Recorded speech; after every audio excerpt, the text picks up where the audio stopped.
días.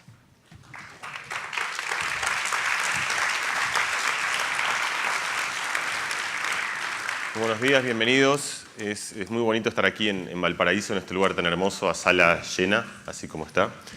Yo vengo de España, pero mi acento me delata, en realidad vengo de... No les mentiré, no soy español.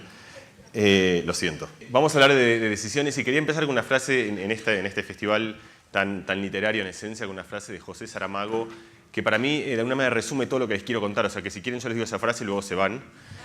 O si quieren se quedan, pero en realidad va a ser toda una repetición de algo que José Saramago sintetizó con tanta preciosura, con tanta hermosura y con tanta fineza, con tanta inteligencia. Él decía que nosotros no tomamos decisiones, sino que son las decisiones que nos toman a nosotros. Y a mí me parece muy hermosa esa frase, me parece muy descriptiva y refleja lo que quiero contarles, que es que como si las decisiones tuviesen... Esa frase tiene como dos acepciones distintas. La primera es que las decisiones tienen como su propio albedrío. Es decir, nosotros sentimos que nosotros somos aquel actor que toma las decisiones que tomamos, pero en realidad las decisiones surgen en algún momento. Uno va manejando y de repente gira a la derecha y no sabe por qué giró a la derecha. O uno decide en algún lugar, o uno va a un restaurante y dice esto y no lo otro. Y a veces uno siente que uno razonó y deliberó eso y eligió lo que uno quería elegir, pero a veces parece como si esa decisión saliese sola, como si nos tomase.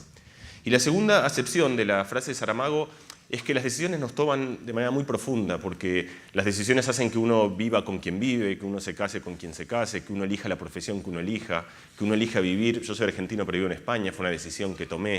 Es decir, las decisiones, ni que hablar a nivel social. Uno vota, uno elige sus gobiernos, uno elige qué está bien y qué está mal.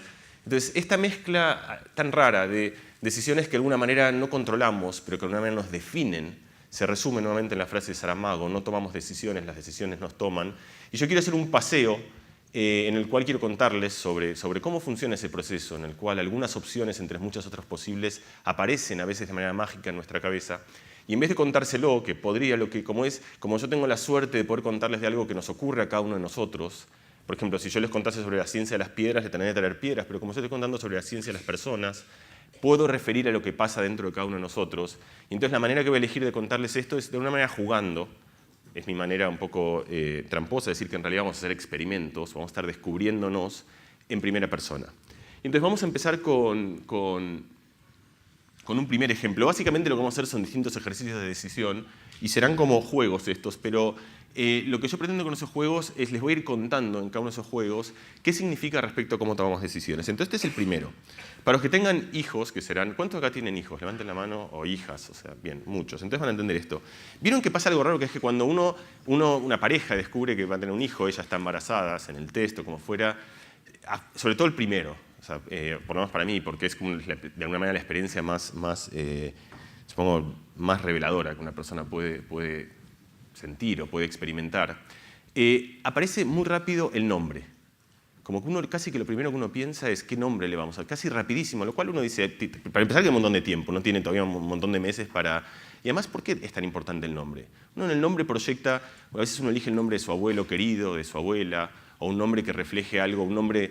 Es como que yo creo que cuando uno pone nombre a las cosas, uno está proyectando toda su carga emocional y hacia el pasado y hacia el futuro en esa única palabra que se resume en un nombre, que parece inocuo pero que tiene un montón de importancia. Entonces la primera decisión que nosotros vamos a hacer es la decisión de nombrar gente. Pero en vez de nombrar a su hijo, que es una decisión que por supuesto no podemos meternos en eso, va a nombrar a estos dos amigos míos, que los tengo acá y se los presento. Ustedes van a elegir, yo les voy a dar dos opciones. Uno se llama Buba y el otro se llama Kiki. ¿Estamos de acuerdo? Uno es Buba, otro es Kiki. Y la pregunta para ustedes, tomadores de decisiones o decisiones de tomadores que las toman, es ¿quién es quién? ¿Quién es Kiki y quién es Buba? Entonces le voy a pedir, tienen que elegir, ¿vale? O sea, no pueden decir, no vale poner un tercer nombre. Uno es Kiki, otro es Buba. Entonces la pregunta para ustedes es ¿quién piensa que el que está ahí de ese lado? Levanten la mano si les parece que el que está de ese lado es Buba. Si ese es Buba. Hay como, los cuento, 11, 12 más o menos. Bajen las manos. Los 12 que eligieron Buba después vengan, que vamos a conversar. Pero ahora levanten la mano los que piensan que ese es Kiki, para estar seguros. Y mírense. Bueno, está bien. O sea, esto quiere decir que son seres humanos. Los felicito. O sea, los que eligieron Buba también son seres humanos. Pero, miren, de vuelta, en cada parte de esta yo podría terminar, porque cada parte de alguna manera tiene todo el mensaje, pero lo voy repitiendo. Hay una esencia, hay algo que es a la vez como tremendamente nimio y trivial en esto, pero a la vez muy profundo, porque, piénsenlo, es como obvio que es Kiki, salvo para algunos que charlaremos. Uno lo ve y dice, ahora les voy a explicar por qué, de hecho, es obvio, pero al mismo tiempo es raro, porque es como que yo vea a alguien y diga, tú tienes que ser Carlos, no hay duda. Y tú tienes que ser María, y tú tienes que ser Pedro. Uno no tiene la cara de nombre que él porta. ¿Y por qué Kiki, este señor de acá, es indefectible? Bueno, la razón de eso es una razón que es muy sencilla, pero es una razón que casi todos desconocemos, que es que nosotros asumimos, los seres humanos todo el tiempo estamos asumiendo cosas, muchas de esas cosas en realidad que asumimos, le voy mostrando hoy una tras de otra, muchas de esas no tenemos ningún registro. Una de esas tantas cosas que asumimos es que tiene que haber una cierta similitud, una cierta relación entre los sonidos y las imágenes. Entonces, ¿y qué establece esa relación? La posición de la boca cuando los pronunciamos. Cuando nosotros decimos lo que se llaman las vocales abiertas, o, a, la boca hace un círculo redondo y uno indefectiblemente piensa que esos sonidos suaves corresponden a formas suaves. En cambio, cuando pronunciamos las consonantes de ataque, en las cuales como un instrumento se cierra el paladar y martilla y golpea el sonido, p, t, o los labios, p, t, k, f, son las consonantes, uno visualiza esta idea de que ese sonido se corresponde a una forma puntiaguda que tapa el sonido, literalmente, imaginando la geometría del órgano que produce este sonido. Todo este razonamiento, por supuesto, sucede en el subterráneo de la conciencia. Ustedes no pensaron todo esto cuando dijeron ese es Kiki y ese es Buba, pero es una decisión que nos toma. Es algo que está dentro nuestro, que decide cómo somos, que nos condiciona en las cosas que elegimos y en las cosas que no, y de lo cual no tenemos ningún registro porque nunca nadie nos habló de que este es un principio sobre el cual nosotros decidimos. Este ejemplo efectivamente es un ejemplo de juguete, es un ejemplo nimio, es un ejemplo que revela un principio pero sin escandalizar demasiado. Mi idea es ir yendo de aquí en adelante a cosas que van a ver que son mucho más definitorias de aquello que somos. Este es el siguiente ejemplo, este es mi favorito, me encanta, lo quiero este ejemplo. Es así, esto se lo inventó una persona que se llama Todorov en Princeton, por si les interesa pueden buscar. Todorov tiene un libro, tiene un montón de documentales, y si les interesa lo que les voy a contar, después buscan. El anterior, de hecho, lo hizo un compañero mío que se llama Edward Hubbard, H-U-W-A-R-D. Este lo hizo Todorov. Y yo lo cuento, esta es mi manera de contarlo. O sea, Todorov hizo un experimento y yo lo recuento o lo reversiono con esta historia. Imagínense que tienen, porque es la que a mí me gusta contarla así. Imagínense que tienen una maleta. Una valija, no sé cómo dicen en Chile, maleta, valija, maleta. Nosotros en España decimos valija, digo en Argentina, pero bueno. Imagínense que tienen una maleta con las cosas más importantes de su vida. O sea, ahí tienen, de hecho, siempre a mí me gusta pensar qué es lo que uno pondría en esa maleta. Me parece un ejercicio introspectivo interesante. Dinero, cartas, fotos, las cosas que realmente son para ustedes se las llevarían porque tienen, son muy importantes. Esa maleta tiene algo realmente muy importante. Y entonces, esto es una caricatura, por supuesto, es un juego absurdo, pero imagínense que tiene una urgencia, supónganse que tiene al baño, por ejemplo, y eso es más importante que todo el resto de la maleta. Y entonces tienen que dejar la maleta un rato porque no entra por la puerta del baño y están en un lugar donde obviamente hay gente, entonces están preocupados porque esta maleta es muy importante. Entonces se dan vuelta, están estas tres personas y se dan cuenta que tienen que ir a una de ellas y decirle, disculpa, me la guardas un rato, están las cosas más importantes de mi vida. Ahora vuelvo, cuídamela bien, por favor, porque te acabo de decir esta cosa muy importante, ahora vuelvo. Entonces la pregunta para ustedes, otra vez, tomadores de decisiones, o según Saramago, son gente que las decisiones los toma, es ¿a quién se le dejarían? Es decir, si se la dejarían a ese, a este o a este. Y otra vez, van a ver que aquí, a diferencia del anterior, va a haber un poquito más de dispersión, o supongo que la va a haber, si bien va a haber igual regularidades. La pregunta primera es, ¿quién se le dejaría al que está de ese lado, la maleta con las cosas? Unos cuantos, perfecto, estamos bien. Unos cuantos, pero una minoría significativa. ¿Quién se le dejaría al que está ahí? Otra minoría menor aún. ¿Y quién se le dejaría al del medio? La gran mayoría, perfecto. Otra vez. Es bastante impresionante porque este experimento uno lo hace en cualquier lugar del mundo y funciona siempre igual. Y uno diría, uno puede elegir lo que quiere, sin embargo uno no elige lo que quiera, sino que como individuos y como sociedades volvemos siempre como a expresarnos como lo que somos, como una distribución con una variedad de principios y razonamientos que más o menos estándar en distintos lugares del mundo. Entonces, ¿qué pasó? En general, en fin, empecemos con lo más interesante, que es el de la izquierda y la derecha. La mayoría de ustedes no se lo dejaron ni al de la izquierda ni a la derecha, pero por razones bien distintas. Voy a tratar de adivinar por qué son esas razones. Al de la derecha, la mayoría no se lo deja, salvo algunos grandotes que levantan la mano, porque ustedes tienen miedo de que vuelva y les diga, es que me gusta tu maleta, es muy bonita. Y uno está en apuros, porque es como un banco suizo. Nadie se la va a robar a él, pero si se lo quiere quedar, Están fritos. Al de ahí, uno no se la deja por razones muy distintas, porque están seguros que no se lo va a robar, pero pobre, es tan idiota, para decirlo. Nosotros en España utilizamos una palabra muy frecuente para referirse a eso que decimos es un boludo, en realidad, en España, ¿no? Entonces, ustedes no tienen miedo que esa persona se los robe, pero tienen, ¿verdad que es así? Tienen miedo de que en realidad, como es tan distraída, que alguien se la va a robar a él. Y el del medio es el justo. Bueno, perfecto. De vuelta, esto parece obvio, como Kiki Búa. Ahora, también es obvio, cuando uno piensa en uno, que obviamente ustedes no saben nada de estas personas. Pobre el de ahí, a lo mejor es el mejor padre del mundo, es la persona más cándida, es Gandhi. O sea, a lo mejor el que está ahí puede ser. ¿Por qué no? Es decir, la gente, fíjense, es decir, a mí, yo no sé ustedes, pero si a mí me hubiesen dicho antes de conocer todo esto, que yo juzgo a la gente no por lo que han hecho, no por lo que son, no por lo que dicen y no por lo que piensan, sino por la curvatura de sus cejas y por la curvatura de su boca, yo diría, no, yo soy una persona mucho más sensata.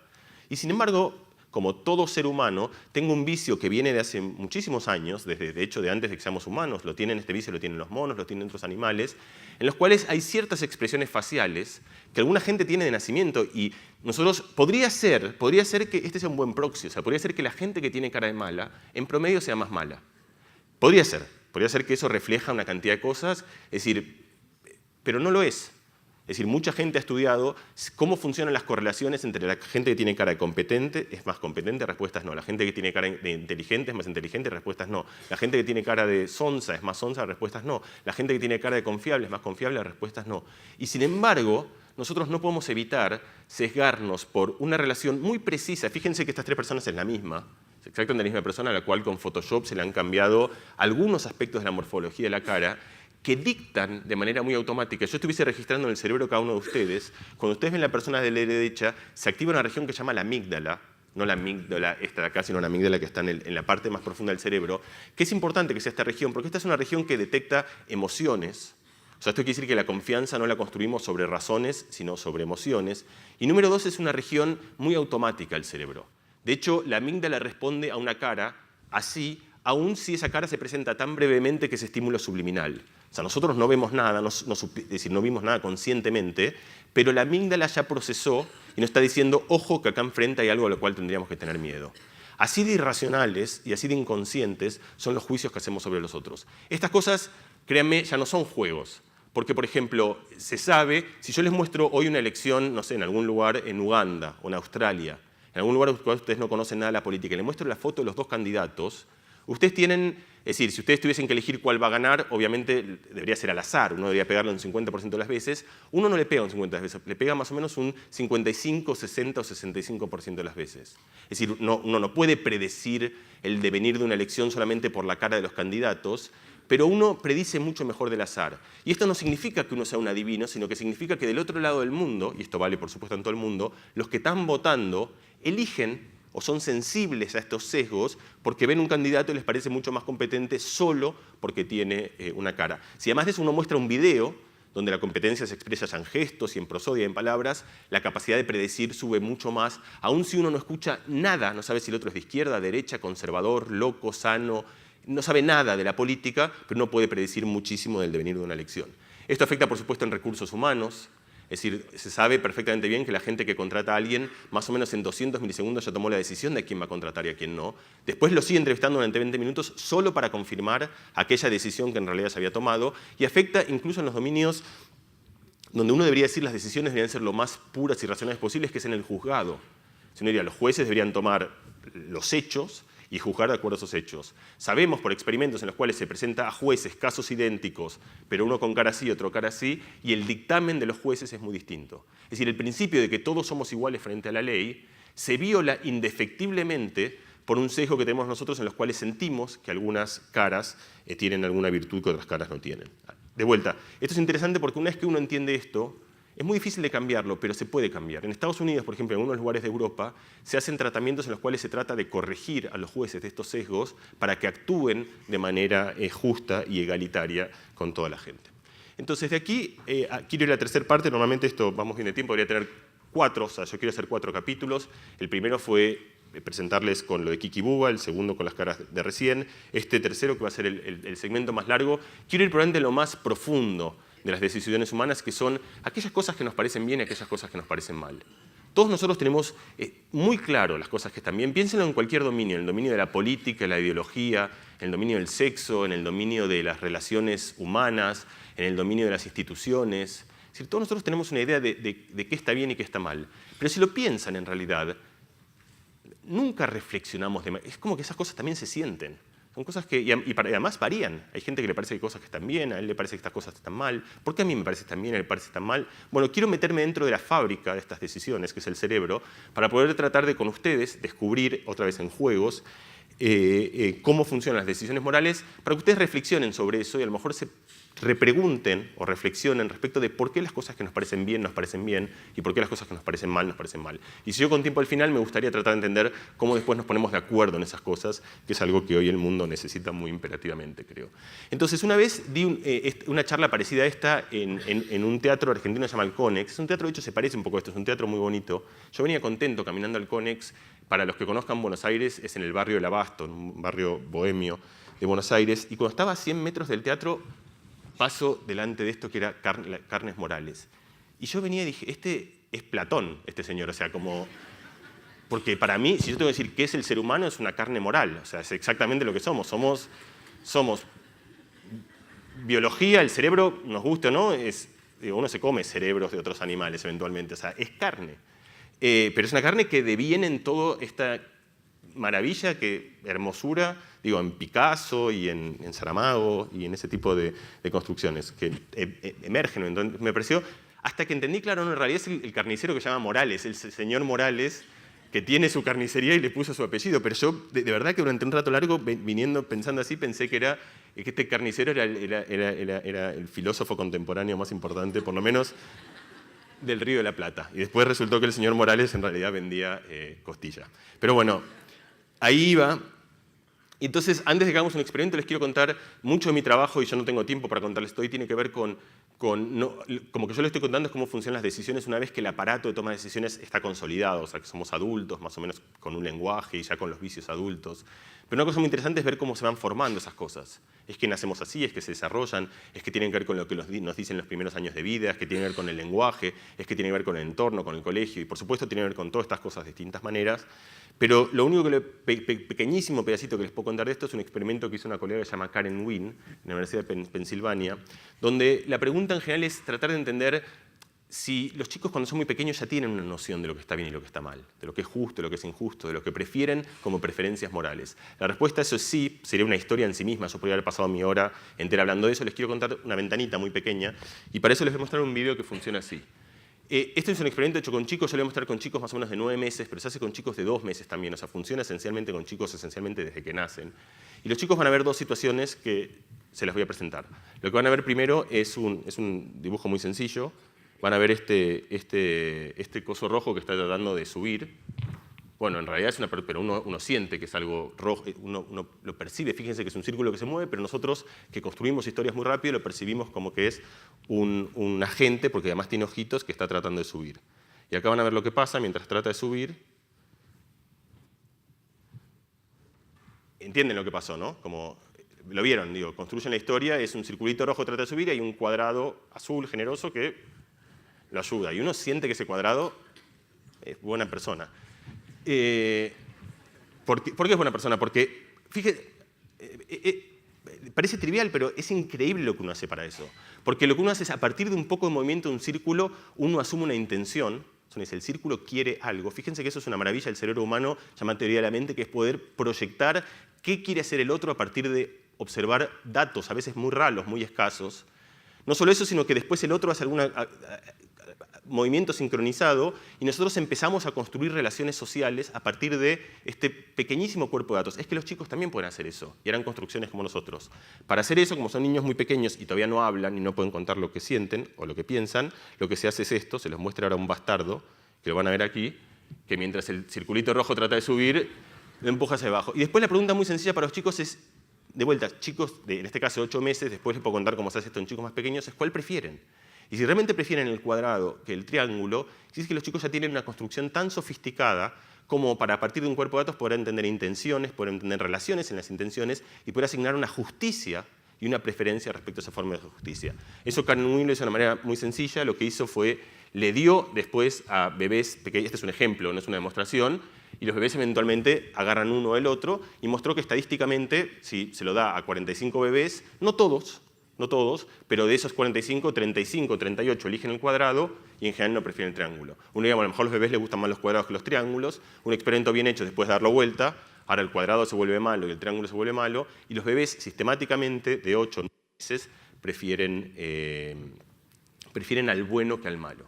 Entonces esto es interesante porque esto de vuelta deviene en algo que yo solo tengo tiempo de introducirlo o de esbozarlo, no lo estoy de ninguna manera terminando, que es una idea que muchos de los fundamentos morales que tenemos en realidad vienen de fábrica. O sea, nosotros venimos con un cerebro que tiene un sistema operativo desde el día que nacemos, que tiene intuiciones sobre muchas cosas, intuiciones sobre el espacio, intuiciones sobre el tiempo, intuiciones sobre la matemática, intuiciones sobre los otros, sobre qué son las otras gentes, y también intuiciones sobre la moral. Entonces ahora la idea, lo que yo querría es reflexionar con ustedes sobre la moral, y para hacer eso lo voy a hacer con un dilema que no es un dilema de la neurociencia, es un dilema de la filosofía, el derecho. Es muy famoso, tiene años. Thompson hizo una primera versión muy célebre ya hace muchos años, o sea, no estoy trayendo nada aquí que sea fresquísimo, pero me parece el mejor ejemplo posible, y tanto para los que lo conozcan como para los que no conozcan, creo que va a ser interesante. Entonces funciona así. Yo les voy a plantear dos dilemas, y ustedes tienen que elegir. Tienen que elegir qué le parece mejor dadas las restricciones. Miren, es muy importante, yo les voy a decir exactamente cómo es el dilema. Esto sobre todo en Argentina es un drama porque todo el mundo busca excepciones.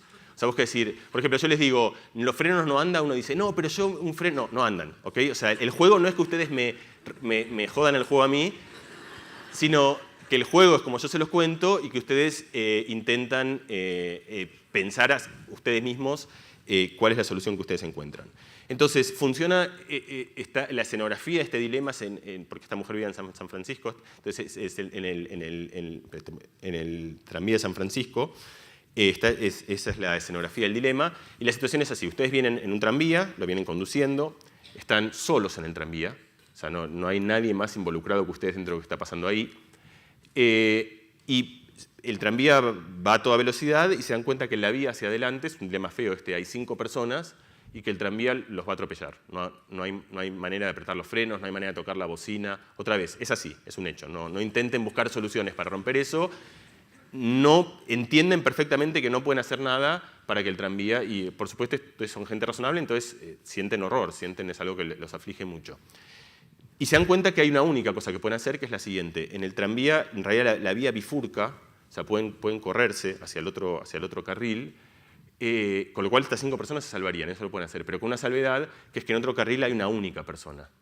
Y entonces si ustedes giran a otro carril, esa persona que está en otro carril la van a atropellar, y entonces se salvarán estas 5, pero otra persona muere. Entonces las opciones son no hacer nada o hacer algo, es lo que ustedes pueden elegir. Y la pregunta para ustedes, por supuesto este dilema hay mil variantes según si los ven, si no los ven, si tienen nombre, quién son. En este caso lo único que ven de lejos 5 personas, una persona, y no tienen más información que la que yo les estoy dando. O sea, no conjeturen, no hay más información que esa. Y la pregunta es, ustedes están frente a la espada y la pared, tienen más o menos 3, 4 segundos para decidir. La pregunta para cada uno de ustedes es, levanten la mano, por favor, ¿quién giraría el volante? Levanten la mano, ¿quién giraría el volante? Muy bien. Bajen la mano, también son seres humanos, los felicito. Levanten la mano los que no girarían el volante. También son seres humanos, pero son una minoría muy significativa. Esto que acaba de pasar, de vuelta, uno lo hace 300 millones de veces en escenarios completamente distintos y siempre razonamos parecido. Y además, para el que gira el volante, el razonamiento es muy sencillo, es 5 o 1, es como lo único que puede elegir, y de hecho cuesta entender o sea, uno mira al que no gira el volante y dice, ¿qué estás pensando? O sea, no has hecho aritmética. Ahora, pero lo que espero ahora es que les voy a presentar un segundo dilema en el cual creo, esto pasa mucho, es muy importante esto, porque en decisiones morales, muchas veces a uno, en decisiones del carnicero Morales, que cada vez que digo decisiones morales no puedo evitar pensar en la carnicería, en decisiones morales es muy difícil entender el punto de vista del otro, porque como justamente son decisiones a las que llegamos sin razonar o sin pensar todo el espacio de posibilidades, nos cuesta entender que hay otros caminos que llevan a lugares distintos. Hola, ¿ahora me escuchan? ¿Sí? Una vez entramos a un estadio con un amigo, y es que cuando pasa esta cosa hay que contar chistes, porque si no esto es una regla de... Una vez entramos con un estadio con un amigo, el padre de un amigo en realidad, y lo empezaron a tocar como siempre le tocan los estadios, y el otro dijo algo que no sé por qué la gente no lo hace, porque le dice, por lo menos dime que me quieres. Le dijo mientras Y yo lo miré como diciendo, ¿cómo no se le ocurrió a nadie antes eso? O sea, y a nadie después. O sea, no es que sea gracioso el chiste, sino que lo gracioso es que no se nos ocurra todo el tiempo. O sea, en fin. Al policía no le hizo mucha gracia. Entonces, este es el segundo dilema. El segundo dilema funciona así. Misma situación, hay un tranvía, el tranvía está vacío, no lo conduce nadie. No sé cómo lo planteó Thomson hace mucho tiempo, porque ahora uno podría pensar es como la línea 14 de París, es un metro que se conduce solo. Pero bueno, es un tranvía que va solo, va a toda velocidad, no hay nadie adentro, es muy importante. Y hay 5 personas, el tranvía va a atropellar a 5 personas, ustedes están parados arriba de un puente y están viendo la situación y querrían gritarles, pero hay viento y no pueden. O sea, otra vez, no hay manera, estudiaron todas las posibilidades y no hay ninguna manera de que resuelvan eso. Lo único que pueden hacer, ustedes lo entienden, ustedes fueron hacía mucho tiempo habían estudiado física en la escuela primaria y habían estudiado, nosotros llamamos movimiento rectilíneo uniforme. Es cuando uno estudia las ecuaciones de Newton, esas para estudiar como, en fin, esa cosa horrible, que yo estudié después 6 años más en la facultad, pero bueno. Entonces, y se dan cuenta que hay una persona que está al lado de ustedes muy, muy voluminosa, una persona muy grande, de muchos kilos, y ustedes entienden que ustedes empujan a esta persona.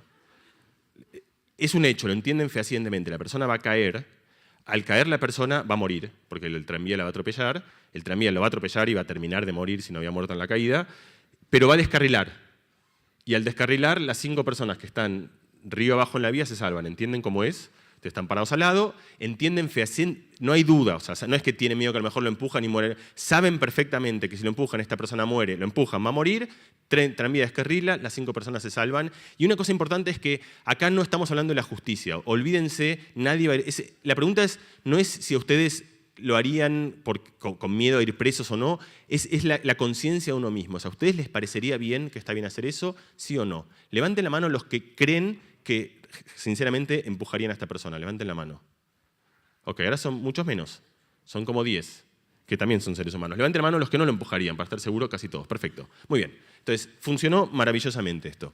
Ahora, fíjense, vamos, yo creo que igual ya está todo dicho, pero yo voy a pasarme 2 o 3 minutos repensando qué es lo que pasó. Ustedes entienden que los 2 dilemas en algún lugar son exactamente iguales. No son iguales, por eso la respuesta es tan distinta. Pero entienden que el ejercicio, algebraicamente, vuelve a pasar que en el segundo dilema yo puedo decir, ¿cuál es el escenario? El escenario es yo puedo no hacer nada, en cuyo caso dejo que las cosas sigan su curso y mueren 5 personas, o puedo hacer una acción que salva a esas 5 personas, pero que va a hacer que otra persona que no tiene nada que ver muera. Los dilemas formalmente son equivalentes. Lo que cambia en los 2 dilemas es cuál es la acción que yo tengo que hacer para que eso suceda. En un caso hacía una acción muy inocua, que era girar un volante. Cuando yo giro el volante, yo no tengo la sensación de que estoy asesinando al tipo que estaba al lado de la izquierda. Pero mucha gente, ahora quizás los entiendan ustedes a esos, lo que piensan es, yo no tengo derecho a decidir quién muere y quién no. Punto. Aún con la matemática a favor. Cuando el tranvía venía a toda velocidad para ahí, al tipo que estaba a la izquierda no tenía nada que ver con la escena. Yo no puedo elegir, mira, ¿sabes qué? Te voy a sacrificar a ti para salvar a esos 5. Sin embargo, pese a que esto ahora parece un razonamiento bastante sensible y bastante comprensible, que podemos estar de acuerdo o no, pero que todos podemos comprender y que todos podemos empatizar, cuando yo presenté el primer dilema, nadie lo pensó así. El foco de cada uno de nosotros estaba 5 o 1. Nadie pensó que al girar el volante, uno no solo cambiaba la matemática, sino también estaba eligiendo uno quién muere y quién no. Hay mucha gente que siente que, si quieren, como metáfora nada más, que uno no tiene derecho a jugar ese, entre comillas, juego de Dios o juego del destino, o intervenir en cosas que deciden no solo cuántos mueren, sino quiénes mueren. En el segundo dilema, esto se hace muy evidente, porque es clarísimo por la acción que yo al empujar a la persona desde arriba, la estoy asesinando. Uno no percibe que al girar el volante a la izquierda, uno también en realidad deliberadamente asesinó a una persona que no tenía nada que ver. Entonces, por supuesto, aquí no hay una respuesta correcta, y mucho menos yo intento desde aquí arriba pensar qué es lo correcto y qué no. No sería ni mi lugar, ni lo que quiero, ni pienso que lo haya. Lo único que yo quiero reflexionar con este ejercicio es cómo llegamos a estas conclusiones. ¿Qué pasa en nuestra cabeza, qué pasa en nuestro cerebro, qué pasa en nuestra psicología, qué pasa en nuestro espacio de posibilidades cuando cada uno de nosotros decide esto nos parece bien o esto nos parece mal? Y estos 2 dilemas resumen, de vuelta, esto podría ser en sí una charla muy larga, pero estos 2 dilemas resumen como una especie de organización cartesiana muy principada, muy esencial, muy básica, que es que esencialmente en el cerebro de cada uno de nosotros hay una suerte de batalla, una suerte de congreso, en el cual se oponen 2 tipos de principios. Son principios muy estudiados en la filosofía de la moral hace mucho tiempo. Un principio es el principio utilitario. Es el principio del acuerdo. Uno piensa en la moral como la moral tendría que ser aquello que maximiza algo, un bien común, o que minimiza un mal común. Nosotros debemos tener un sistema moral que haga que la gente sea lo más feliz posible, que sea lo más igualitario posible. Es decir, uno tiene una cantidad de principios y uno encuentra cuáles son aquellas cosas que dentro del espacio de lo posible se acercan más, y ese es un sistema, fíjense, muy racional, muy principado, muy matemático, y se llama el sistema utilitario.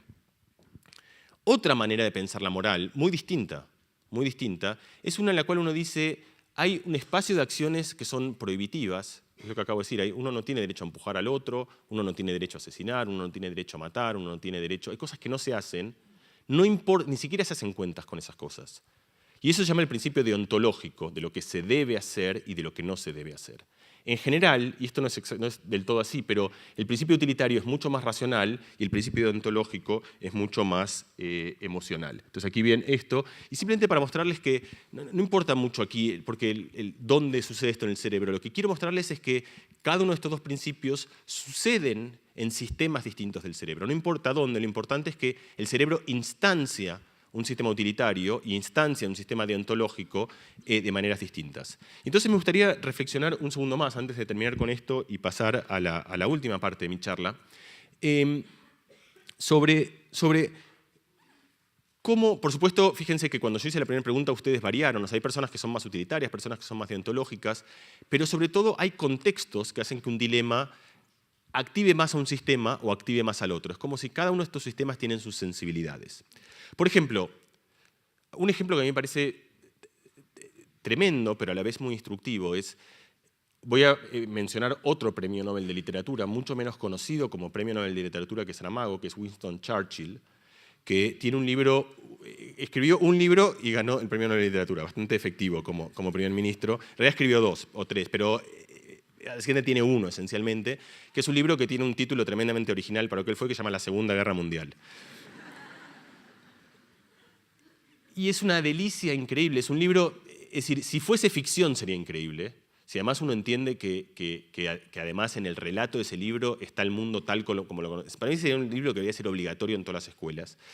Y además es un tratado tremendo sobre psicología humana, porque básicamente es una persona, él, o sea, uno tiene que salir del egocentrismo de Churchill para poder dirigir, pero una vez que uno se abstrae de eso, que dura más o menos 3 minutos, es tremendamente fascinante, porque uno se entiende que hay una persona que está haciendo lo que nosotros estamos haciendo ahora, decidiendo qué está bien y qué está mal, salvo que no es un juego después del cual ustedes se van y comentan, sino que el devenir de ese cálculo va a resultar el futuro del mundo. Entonces, un ejemplo muy famoso, discutido, puede que sea cierto, puede que sea no, es decir, yo lo he investigado bastante, a mí me parece que es real, pero como les digo, los historiadores debaten mucho esto, no importa mucho si es cierto o no. Es así, la historia es, como ustedes saben, había un matemático llamado Alan Turing, matemático del cual se ha escrito mucho y hay muchas películas, con una vida muy trágica, y el más grande quizá de los matemáticos contemporáneos, que cuando durante la guerra a Turing lo mandaron a Bletchley Park, al lugar donde estaban todas las mentes brillantes de Inglaterra, que estaban tratando de pensar la matemática que los salvase de la guerra, o que les hiciese ganar la guerra a los ingleses y ende a los aliados. Y una de las cosas más importantes que tenían como tarea este grupo era los alemanes, los del eje, se comunicaban con un sistema encriptado que hacían que cuando ellos iban a hacer acciones podían comunicárselas entre ellos, pero los aliados no la veían, con una máquina también muy famosa que se llamaba Enigma, que tenía unos rotores que ellos cada día ajustaban en algunas posiciones y conociendo estos rotores uno podía descifrar un mensaje.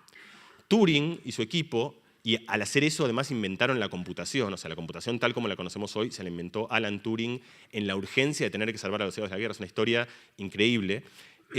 Turing, cuando hace eso, y su equipo descifran Enigma, y Churchill tiene una carta tremenda, porque Churchill ahora, los alemanes creen que están hablando en código, pero en realidad él sabe todo lo que van a hacer. Y como parte de esto, en un momento se entera que van a bombardear Coventry. Coventry era una ciudad industrial importante, era el momento, Churchill explica siempre como que los alemanes oscilaban entre el ataque psicológico, que era ataque a blancos civiles, que tenía un daño emocional tremendo, pero no tenía un daño estratégico, o el ataque estratégico, que era atacar las fábricas donde se producía el acero y el hierro, y que generaban daño en vidas, por supuesto, pero menos daño. Fíjense cómo estoy hablando uno de temas, pero bueno, uno habla así la historia. Y entonces Churchill sabe que van a bombardear Coventry, y sabiendo esto, él puede pararlo. Él puede ir y decir, bueno, voy a poner defensas antiaéreas en Coventry, donde los alemanes piensan que no las tengo, como yo sé que vienen, los espero y los disparo y los bajo a todos. Pero eso tenía un costo, por supuesto, que si él hacía eso, los alemanes iban a saber que los estaba escuchando. Y entonces Churchill tenía que pesar si le convenía dejar que bombardee Coventry y que mueran la gente que iba a morir en ese bombardeo. Fíjense, una decisión tremenda y se parece mucho a la decisión que estamos tomando acá. Tenía que pensar, por supuesto, si uno piensa Coventry y uno ve las caras de las personas, los nombres familiares, uno se sensibiliza y no puede sino decir, bueno, yo no me importa lo que pase después, y es una manera de vuelta, es una manera principal de hacer las cosas. Churchill eligió otra, nuevamente yo no digo si está bien o mal, lo que Churchill eligió es alejarse de esto, y esto es lo que quiero decirles, es decir, pensar a esto como si fuese casi un juego matemático, numérico, donde uno se separa de las emociones que están en juego, y de hecho decidió dejar que los alemanes bombardeen Coventry, cosa que hicieron, fue un ataque exitoso para los alemanes, y se guardó esta carta para usarla mejor. Es un ejemplo flagrante de una persona que está actuando de acuerdo a un principio utilitario y real en la historia decisiva de nuestra humanidad. Y refleja un principio importante al cual voy a ir ahora, que es que para hacer eso, parte de lo que hay que hacer es tomar distancia. Entonces una noción es en general, la moral deontológica es una moral cercana, es la moral de cuando uno está embebido del problema, cuando uno ve la cara del otro, cuando uno entra en juego la empatía, la sensibilidad, las emociones. La moral utilitaria es una moral de un estadista, de una persona que se aleja y que se separa de la inmediatez del presente y puede decidir de alguna manera mucho más abstracta. Entonces yo quiero contarles un ejemplo de cómo cada uno de nosotros el mismo problema, exactamente el mismo problema, lo puede resolver de manera muy distinta según cómo está presentado. Y esto lo hizo un colega mío que se llama Albert Costa, en la Universidad Pompeu Fabra, en Barcelona, que hizo un experimento que para mí es increíble y es precioso, muy sencillo. Él razonó de la siguiente manera, dijo, si lo que les acabo de contar es cierto, así fíjense cómo funciona la ciencia, si los acabo de contar es cierto, esto me lleva a una especie de predicción natural, que yo puedo examinarla y ver si efectivamente se verifica o no, que es la siguiente. Si realmente la gente responde de acuerdo a cuán cerca o cuán lejos está de un problema, aún del mismo problema, yo puedo hacer que mucha gente deontológica se vuelva utilitaria si encuentra una manera de ponerlos más lejos del problema. ¿Y cuál es una manera más lejos del problema? Bueno, puede ser que, por ejemplo, cuando uno habla un segundo idioma que conoce, es como que uno está haciendo un esfuerzo, está en un modo más racional, está en un modo donde es más difícil expresar emociones, es como que ya no es fácil expresar. Entonces puede ser que si lo pongo en el mismo problema en inglés, la gente cambie sus principios. Es una pregunta muy importante porque dice, ¿es que la gente tiene unos principios y estos son sus principios? ¿O es que la gente en realidad actúa de manera distinta según cómo yo le envuelvo un problema dado? Entonces lo que hizo fue, fíjense que el resultado, esto es en Barcelona, pero fíjense que es exactamente igual, es cuánta gente está dispuesta a girar el volante y cuánta gente está dispuesta a empujar, y casi todo el mundo gira el volante y casi todos empujan. Y lo que hizo después Albert es presentó este mismo problema en inglés. Y lo que encontró es que en inglés girar el volante, la mayoría de la gente lo sigue haciendo, pero ahora la gente es más fácil empujar al gordo en inglés que en castellano, para que lo entiendan claramente. Porque al final uno hace la historia larga, pero esto no se lo van a olvidar. Pero si yo les digo eso parece un chiste, y no es un chiste, es un resultado tremendamente... Y además, ojalá ahora entendamos por qué, y entendamos... Vieron que Groucho Marx tenía esta famosa frase que decía, estos son mis principios, si no te gusta, tengo otros. Era muy inteligente porque uno está muy aguerrido a sus principios, como si los principios de uno fuesen, esto me define, pero otra vez lo que les quiero mostrar con esto es que en realidad los principios de uno son muy manipulables, porque responden a sistemas bastante definidos de cómo calculamos cosas, incluida la moral, y el que conoce eso puede hackearlo. O sea, yo puedo presentar algo de manera tal de que la gente esté dispuesta a hacer cosas que en realidad cree que no haría, porque se lo presento simplemente, como en este caso, un idioma distinto. Y para terminar con esto de una manera un poquito jocosa, bueno, jocosa también, otra vez, parece un chiste, pero lo voy a preguntar como un chiste, pero es bastante serio. Vieron que hay muchos también filósofos de la moral han estudiado un problema que también tiene que ver con un problema de cercanía, que es que muchas veces la gente, no muchas veces, casi siempre, la gente es más agresiva con la gente que más quiere. Es decir, las peleas más grandes se dan entre hermanos, entre padres y hijos, entre parejas. Uno raramente se pelea muy violento con su compañero de trabajo y le grita como uno grita a un hijo, que es la persona que uno más... Es decir, ¿por qué? ¿Por qué uno o una pareja, la persona que más quiere, o a un hermano, los hermanos se pelean y no se hablan nunca más, algunos? Es decir, ¿cómo puede ser, ojalá a ninguno de ustedes le pase, pero es algo que es bastante frecuente, que uno suele pelearse muy fuerte? Entonces, una idea tiene que ver con esto, tiene que ver con que es una especie de de exacerbación de la deontología. Entonces, la situación típica es, por ejemplo, la situación de pareja, no sé, él llega tarde, o ella llega tarde, da igual. Este podrido, llegaste tarde. Y si uno, las peleas de pareja, si uno las ve afuera, siempre son absurdas. Llegó tarde, no pasa nada. Pero en el fervor deontológico de que ya no es ese valor utilitario de lo que acaba de pasar, sino que está en juego los principios, si me quieres, si me respetas, si soy, las cosas explotan. Entonces, consejo, una idea que Albert Costa le dice en chiste, y yo se las propongo mezclando todo esto, es, para los que lo puedan hacer porque lo hablan, es la próxima vez que se pelean con su pareja, prueben pelearse en inglés. A ver, y van a ver que van a decir, honey, you know, maybe you shouldn't be late, always. Una vez, yo acababa de llegar a Estados Unidos, hacía mucho frío, jugaba al fútbol, como todo español. Y entonces estaba jugando al fútbol y me pegan de atrás, como a veces pasa en el fútbol, mal, feo, muy feo, me pegaron muy feo el fútbol. Entonces, yo soy una persona tranquila en general, pero me doy vuelta, estaban enfurecidos. El fútbol es otra situación en la cual uno saca lo peor del fervor deontológico. Y yo me doy vuelta, lo miro y le digo, you're not gentle. Que en inglés quiere decir que es como que le dije al tipo que era un caballero. Yo no quería decirle eso, se lo juro, o sea. Pero es mi demostración, mi ejemplo de que funciona, porque a veces para decirle todas las cosas que yo quería decirle, en inglés no me salían. En 270 milisegundos tenía que pensar 14 palabras. Y yo creo que el tipo todavía debe estar contando esta historia al otro lado del personaje más bizarro que una vez estaba jugando al fútbol, se dio vuelta y le dijo, you're not gentle. Son las 2:25. ¿Podemos tomar 15 minutos más? Entonces les hago... Entonces vamos a hacer lo siguiente. Entonces, los vamos a tomar, pero se los van a tomar ustedes en realidad. Quiero terminar con algo. Quiero terminar con una cosa en la cual yo estoy trabajando mucho ahora y que me parece, les dije, bastante importante, que es, hablé de que cada uno tiene sus principios y sus ideas, y en el mundo actual estamos viviendo mucho el que se encuentra gente que tiene posiciones distintas frente a las cosas y que se vuelven irreconciliables, es lo que hemos llamado la polarización, y aparece esencialmente, ha florecido en todas las sociedades. España, donde vivo yo ahora, está entre independentistas y constitucionalistas, Trump o no Trump, Bolsonaro en Brasil o no Bolsonaro en Brasil, el referéndum de la paz en Colombia a favor o en contra, Brexit. Es decir, son situaciones en las cuales... ¿Qué tienen de nuevo estas situaciones respecto a lo que pensábamos hacia 10, 15, 20 años? Tienen dos cosas. Uno es que uno ve un viraje hacia cierta exacerbación de una furia muy inmediata, como si el enojo estuviese tomando un lugar muy protagónico en muchas de estas decisiones. Pero sobre todo la otra cosa que uno observa es, y que tiene que ver con esta cosa tan crispada, es la imposibilidad de que la gente se entienda y que hable, y que converse y que discuta.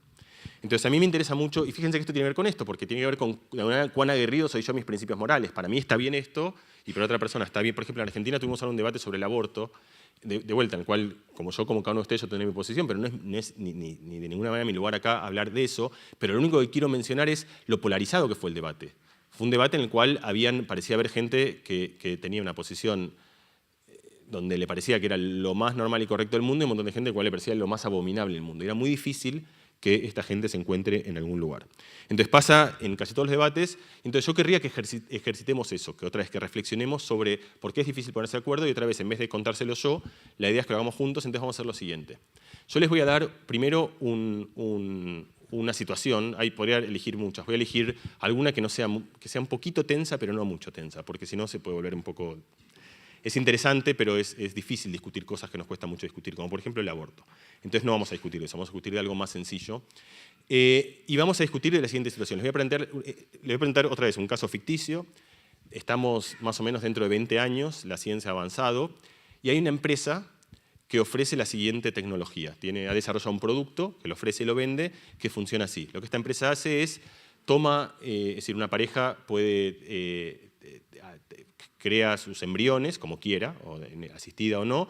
Esta empresa puede manipular este embrión, o sea, tiene la capacidad de intervenir genéticamente con técnicas como CRISPR, o sea, la ciencia ha avanzado un montón, y encuentra un montón de genes que son genes que tienen que ver con variables, digamos, adaptativas, como por ejemplo, con que una persona sea más o menos depresiva, con que una persona sea más o menos social, con que una persona sea más o menos alegre. es decir, no tienen que ver con la salud, tienen que ver con la personalidad, pero pueden, es decir, esta empresa te dice, mira, tú tienes tu proyecto de hijo, tu embrión, nos lo mandan y nosotros te lo volvemos idéntico, pero más alegre, más feliz, menos depresivo, más social, más vigoroso, ¿entienden? Esa es la idea. Entonces, la pregunta para ustedes, para cada uno de ustedes individualmente, es si lo que hace esa empresa está bien o está mal. Pero esta vez, en vez de responder bien o mal, les voy a pedir que porque estas cosas a veces tienen un continuo, entonces les voy a pedir que ustedes piensen internamente, ni lo van a notar, pero si les parece perfectamente bien, o sea, como que es algo que está absolutamente bien y no tiene nada de mal y me encanta que se haga eso, es un 10. Ustedes dicen es un 10. Si les parece que es abominable, que es algo que no debería pasar en el mundo porque tienen razones y les parece que esto debería estar prohibidísimo y que es una asquerosidad, le ponen un 1. Y se pueden parar en el medio. Por ejemplo, un 3 me parece muy malo, pero entiendo, un 5 es...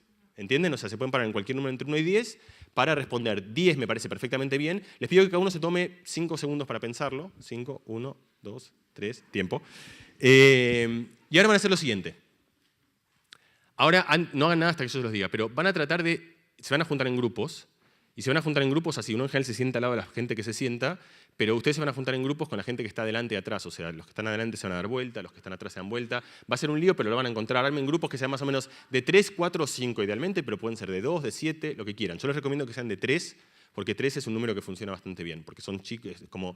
Y ustedes van a pensar que ustedes 3, cada uno tiene su posición. Idealmente, yo elegí el problema como para que haya un poco de dispersión. Si los 3 opinan lo mismo, bueno, charlan un rato, pero no tiene mucha gracia. Pero lo ideal, que incluso si opinan lo mismo, ¿saben qué? Pueden decir, bueno, se separan y buscan otro grupo. Porque lo ideal es que se junten con gente que piensa distinto que ustedes. Y el ejercicio que van a tener, son 5 minutos y con esto terminamos, es tratar de ver, no es obligatorio ni mucho menos, pero tratar de ver si con la otra gente se pueden poner, imagínense que son como una especie de comité de ética que tiene que resolver, que le han pedido a este comité de ética, que los convocó el gobierno chileno, a ustedes 3, a cada uno de ustedes 3 o a cada uno de ustedes 4, para que dicten sobre este problema. Y ustedes cada uno tienen posiciones distintas. Entonces tienen que idealmente intentar llegar a un número. Como que ese número puede ser un número. Pero también ese número tienen que todos estar, es muy importante, tienen que todos estar de acuerdo. Y es decir, yo estoy de acuerdo en que nosotros, es como imagínense que lo van a firmar los 3. Y dicen, nosotros aquí presentes en este momento solemne pensamos que la respuesta a este problema es un X. Firmamos y firman los 3. Si los 3 no están de acuerdo en firmar con un número, no pasa nada, quiere decir que no lograron llegar a consenso. Eso puede pasar perfectamente. ¿Me entienden dónde vamos a hacer? Entonces ahora sí, júntense en grupos de 3, 4, 5, háganlo, dense vuelta, preséntense, salúdense, háblense, armen un grupo y tienen 3 minutos para hablar. Tiempo.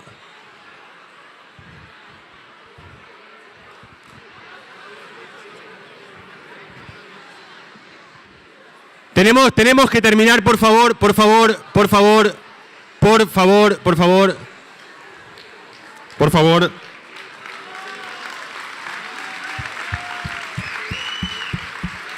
Bueno, miren, sigue el... Yo hice este experimento, lo hice con... Uy, ahora si me bajas un poco, por favor. Hice este experimento con un colega llamado Dan Ariely y lo hicimos en TED, que es un ciclo de charlas muy emblemático en Vancouver. Y como yo había hecho esto muchas veces y sé que esto que acaba de pasar pasa siempre, que es que la gente se pone a discutir y no paran, que uno se lo implore, les había pedido un gong. Teníamos un gong enorme así para terminar. No había caso, estaban toda la gente. Además la gente en TED, como que es gente que no le gusta que le digan lo que tienen que hacer. Y entonces estábamos los dos gritando, ¡paren de discutir! Y no había caso. Y es como, es muy, quizás ese es el resultado más importante. Yo les voy a contar un poco todo lo que nosotros hemos estudiado que pasa alrededor de esto. Pero una de las primeras cosas que es obvia que no tengo que contarse es, fíjense, ustedes terminaron, aplaudieron, silbaron, como si hubiese sido una fiesta. Y estaban hablando de debates morales, era como algo, o sea, si a mí me dicen, mira, ve a un bar a hablar, digo, no, o sea, no parece la cosa más entusiasmante. Entonces, creo que uno se equivoca. O sea, creo que subestimamos lo interesante que es a veces poder discutir estas cosas. Y la otra cosa que subestimamos, levanten la mano los que sienten, aunque al final yo los corté, pero que hubiesen llegado a un consenso, que llegaron o hubiesen llegado a un consenso. Todas las personas que... Levanten la mano, bájenlas, casi todos, caramba. Levanten la mano los que no llegaron al consenso. Ok, hubo más consenso acá, perfecto. O sea, debe haber sido más o menos como un 80%, un 75% es mi estimativo rápido. Nosotros en general encontramos que ese número es del 50% más o menos, o sea que la gente... Obviamente ese número depende mucho del dilema, O sea, hay dilemas donde es más fácil llegar a un consenso, dilemas que es mucho más difícil, y depende mucho de justo con quién se encontraron. Si se encontraron con 3 personas que opinaban iguales, llegar a un consenso es obvio. Lo interesante es qué pasa cuando llegaron a un consenso cuando empezaron con diferencias muy grandes. Lo que nosotros encontramos es que, ¿cuál número es alto? ¿30% es alto? ¿40%? Entonces lo que hicimos nosotros es, le preguntamos a la gente, le dijimos, imagínate la siguiente situación. Se juntan 3 personas que tienen estas posiciones. ¿Cuál tú crees que es la probabilidad de que van a llegar a un acuerdo? Y la gente nos decía, bueno, es un 8%, un 10%. El resultado es que esa probabilidad estimada es como 10 veces, pero muchísimo menor que la probabilidad real. Es decir, creo que muchas veces no debatimos por 2 razones. La primera es porque quizás no entendemos lo interesante que es, y la segunda porque somos escépticos, y además es un escepticismo falso, infundado, demuestran estos datos, respecto de la posibilidad de que la gente se ponga de acuerdo en un debate. Pero entonces la pregunta es, ¿por qué? ¿Por qué se da esta diferencia? Y nosotros pensamos que en gran medida tiene que ver con que ahora los debates se hacen en el formato equivocado. Si fíjense, yo le dije, idealmente sean 3, no 7, no 8, no 9, no 10, no 30. Porque cuando el debate empieza a ser entre 50 personas, se da una transición de fase en la cual empiezan a pasar cosas completamente distintas. Porque 50 personas no tienen matemáticamente tiempo a hablar. O sea, en 2 minutos no hay tiempo de que 50 personas escuchen, intervengan. Entonces se dan fenómenos donde se escucha la voz del... Es lo que se llaman cámaras de eco, donde empieza uno a hablar y todo el mundo empieza a escuchar lo mismo, y el otro empieza a decir, y sí, yo también, o se fracturan 2 cámaras de eco. Y esas son exactamente las conversaciones que ocurren en Facebook, en Twitter, donde no hay conversación, donde no hay discusión, lo único que hay esencialmente es una fractura y una proliferación de opiniones. Entonces el resultado nuestro es que, les voy a contar muy rápido los resultados que hemos hecho de este experimento, que lo hemos hecho otra vez en muchos lugares del mundo, es que la gente llega a un acuerdo en debates muy difíciles, mucho más difíciles de los que hicimos hoy, muchísimo más de lo que la gente pensaría. Otra vez el número no es absoluto porque depende del debate y depende de las condiciones iniciales, pero que es del orden, si quieren, más o menos del 50%, aún en temas muy difíciles y en temas muy espinosos. La segunda cosa es, nosotros podemos agarrar los grupos en los cuales hay una persona que tiene un 1, me parece muy mal, una persona que tiene un 10, me parece muy bien, y de esos tenemos 50 grupos que llegan a un acuerdo y la mitad de los grupos que no llegan a un acuerdo. Y podemos preguntarnos por qué algunos grupos llegan a un acuerdo y por qué otros grupos no. ¿Qué pasa? Y entonces el resultado de lo que encontramos nosotros es que la clave de eso es la tercera persona. Es decir, que cuando hay 2 personas que tienen polos muy opuestos, ¿y qué virtud tiene que tener esa tercera persona para poder catalizar un encuentro? Nuestra primera intuición es, bueno, a lo mejor esa tercera persona tiene que estar también muy polarizada. Entonces son 2 contra 1 y es una especie de como la idea de 2 contra 1 ganan y van a lograr tirar al otro con más fuerza. Eso no funciona. Cuando una persona está muy de un lado o muy del otro lado es muy raro que lleguen. Entonces uno dice, bueno, a lo mejor la otra persona debe estar en el medio, como para decir, bueno... Pero eso tampoco funciona exactamente, porque en general lo que sucede, yo no lo hice hoy, pero cuando hacemos este experimento le pedimos además a la gente de cuando dice su posición, cuando dice qué te parece, un 10 o un 1, que también diga su convicción. La convicción es una medida de cuánto uno está dispuesto a cambiar y cuánto uno no está dispuesto a cambiar. Estoy seguro de que esto es lo correcto. Y sucede en general que la gente que está en los extremos, los 10 y los 1, están muy convencidos, son los fanáticos, y los que están en el medio son más tibios. Son que dicen, bueno, no sé, como que puede ser... Pero hay alguna clase de gente, son más o menos, de los que están en el medio, es más o menos un 20-25% están en el medio, que nosotros llamamos los grises de alta confianza. Son gente que está en el medio, pero que está muy convencida de que lo correcto es entender que hay argumentos para un lado y argumentos para otro lado y que por eso es muy difícil estar en una posición extrema. Los grupos que tienen un gris de alta confianza tienen una probabilidad muchísimo más alta de llegar a consenso que los grupos que no tienen alta confianza. Entonces, con esto voy a terminar con una última cosa, porque es muy bonito esto, me parece más bonito para dar fin a esto. Nosotros hacemos esto con adultos, le dije, hacemos también cosas con chicos, y entonces quiero mostrarle un experimento que nosotros hemos hecho con chicos que se parece mucho a esto. Por supuesto, los chicos uno elige qué tipo de debates, y estos debates no son interesantes para hacerlo con chicos muy pequeños, son debates muy áridos, muy difíciles. Y entonces elegimos un debate que tiene muchas vueltas en la historia de la psicología y en la historia de la cultura humana, que tiene que ver con, los chicos tienen modelos del mundo. Por ejemplo, durante mucho tiempo la Tierra, y esos modelos del mundo en general replican la historia de la humanidad. Es decir, un chico durante su curso de vida, como que la entogenia replica la filogenia en la cultura humana. Entonces uno, durante su vida, descubriendo cosas que la humanidad fueron también revoluciones culturales. Por ejemplo, la humanidad durante mucho tiempo pensó que la Tierra era plana y en un momento entendió que la Tierra en realidad era redonda. Los chicos también, al principio, no hay caso de que entiendan que la Tierra es redonda, y en un momento entienden que la Tierra es redonda. Pero cuando entienden que la Tierra es redonda, no lo entienden como ustedes entienden que la Tierra es redonda. Porque están llenos de conflictos y de problemas, porque la Tierra claramente no es redonda. Entonces, ¿es redonda cómo? Y además están los problemas clásicos de entonces, ¿por qué la gente no se cae? Y entonces empiezan a poner elefantes. Y entonces los chicos se dividen básicamente en distintos modelos, resuelven eso de distintos modelos. Los tres, esto lo ha estudiado muchísimas psicólogas y psicólogos. Pensé psicóloga porque era una mujer Bosniadu de Grecia, que es la que más hizo en esto. Y básicamente los chicos tienen como tres maneras de resolver este modelo. Algunos lo entienden perfectamente, pero otros lo que piensan es que la Tierra es un disco, los que está a su izquierda. Y nosotros vemos eso porque nos dibujan, les pedimos que nos dibuje cómo funciona la Tierra, y al dibujarnos nos están explicando mucho más rico qué significa para ellos que la Tierra es redonda. Entonces, esa es la idea, la Tierra es redonda, pero no es una esfera. Es un disco plano, sigue siendo plana, solo que es redonda, y entienden que es redonda, pero reconcilian el problema de cómo es redonda y cómo plana al mismo tiempo, es casi como la mejor solución posible, es un disco. La mayoría de los chicos piensan eso. Otros tienen un modelo dual de la Tierra, esto casi nadie lo conoce y es hermoso, que es que los chicos piensan que la Tierra es redonda, pero la Tierra es como, no es la Tierra en la que vivimos, es otra Tierra. Es como está la Luna, el mundo, el Sol y la Tierra. Y entonces es lo que se llama el modelo dual, que es lo que ven dibujado ahí, donde está mi casa, mi árbol y la Tierra, que es un ente que no tiene nada que ver con el suelo que estoy pisando, es un objeto, entonces es la Tierra cosmológica, como una especie de... y los chicos viven, y fíjense que es una proeza que están haciendo para resolver esto.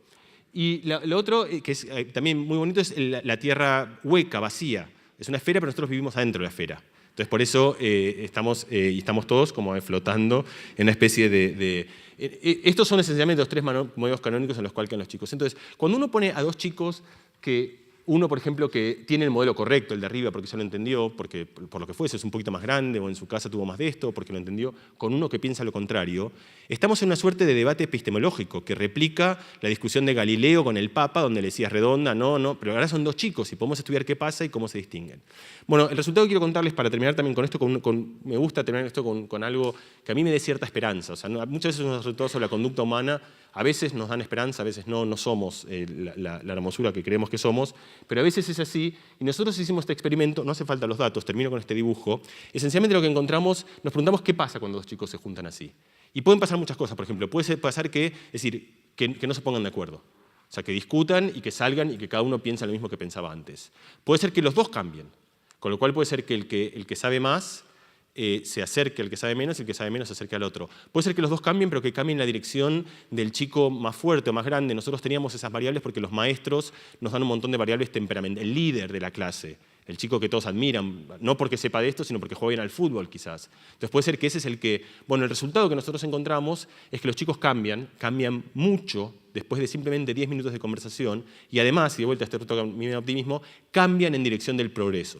Es decir, el resultado más frecuente es que en este tipo de ejercicio parecido al que hicieron ustedes, chicos de 5, 6 y 7 años entienden que los argumentos tienen valor. Y entienden que, más allá de quién los grita más fuerte o menos fuerte, son suficientemente sensibles para entender que algunos argumentos deberían ser más razonables que los otros y que eso debería dar peso en la discusión. Ojalá estos chicos se contagien un poquito y tengamos un mundo que se parezca un poquito más a esto y menos al otro. Muchas gracias.